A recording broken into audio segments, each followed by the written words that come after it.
Do you find yourself asking the how question quite a fair bit? Maybe there's more to it.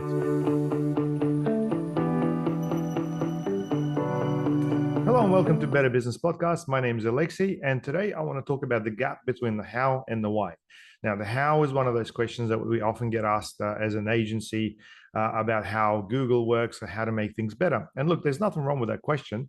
The only issue is that the how can typically change, and doing something in one way doesn't really mean that it's the best way to do it specifically in your situation. Now, I'm being quite general, but I think it's very important to understand that the whole how idea is really something that comes from the way we've been brought up. Like, we really want to deconstruct the process. We want to understand the nuts and the bolts in order to be able to get similar results. Now, when it comes to marketing or sales or business, unfortunately, this isn't that simple. A lot of the time you'll find that people try to implement the how that someone has done in a business and apply it to their business, and they get completely different results or lack of results. So I find that there's usually much more to it. And I've been drilling on this process for quite some time. And I found that typically, you really need to start not with the how, but more with the why. Now, what I mean by that is, a lot of the time, if you are to ask yourself, why am I doing this? What am I trying to achieve? Is there a person who could potentially help me get there? How do we do it then? And when should I get this done? I mean, this series of questions is really a string of logical events that should follow in order to get your result. Let me explain. So, first of all, why? Now, start with why is a great concept described in Simon Sinek's book with that name, Start with Why. Although it's really more about leadership, I think you'll understand that behind every action, there's typically a reason as to why people, spend the time on that activity. I find that understanding the core reason why, from the perspective of, business, yourself, the consumer, really leads to better answers. Now, if you deconstruct that and understand, specifically as to why you're doing something. Okay, we'd like to run a Google Ads campaign. Why is that? Well, we want to get new customers. Okay, well, that really gets you into a flow of understanding more about what it is that you're wanting to achieve. And if you add a few more questions along the way, as opposed to just jump into the how, I think you get a lot clearer. So the framework that I like to use is something I call the winning framework, which is after the why, I would typically follow with the what. So what is it that we need to do in order for this to happen then? Now, once you identify your goals, okay, if we need to run a series of Google Ads campaign in order to get new customers, then you need to really start defining the who, which is your next question. So who are we targeting, or who would be the best person to help us organize this particular activity if you're lacking skills? Now, from there, you should really then go into the how in terms of how do you actually approach those people instead of just jumping into execution. So is there an offer that you need to do? Is there some sort of a process that you need to outline? Is there something that would need to be addressed within that person's or persona need as to why they'd be inquiring with you in the first place? And then you go through the execution of the actual account and set a deadline to basically measure the whole thing, which brings you to the final question of when.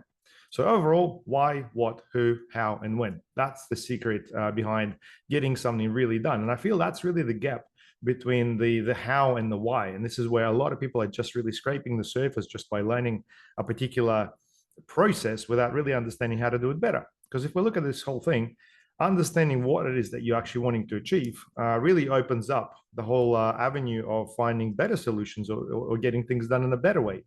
I think it's quite ineffective to keep using the same process that may have been defined years ago in order to get a different outcome. It doesn't quite work like that. So I think, if you look at Simon Sinek's book, Start with Why, I think that's a really good starting point for you to understand a little bit more about the motivation behind the scenes. And then I guess if you understand this whole gap between, hey, this is my reason why I'm doing something, and this is the how process that I'm initially interested in, that particular gap is something that you really want to deconstruct. Now, I do a fair bit of personal development and reading, and I came across a book called The Gap and the Gain by Dan Sullivan and Dr. Benjamin Hardy. I highly recommend you look into that, because the gap and the gain is really a psychological transformation process, which is all about comparing where you are right now, your current self, versus your former self, and really understanding what's actually created that transformation. Now, I think if you understand that gap within the situation of, hey, I'm trying to do something, let's say, I don't know, get Google reviews for my business. Why are you doing it? You're trying to deconstruct that and understand the reason behind it. And then you go and look into this whole gap. It's actually another way for you to create a transformation in your business using a similar principle. So My advice to you is try to deconstruct the whole process into a series of steps that I've just outlined. The why, the what, the who, the how, and the when.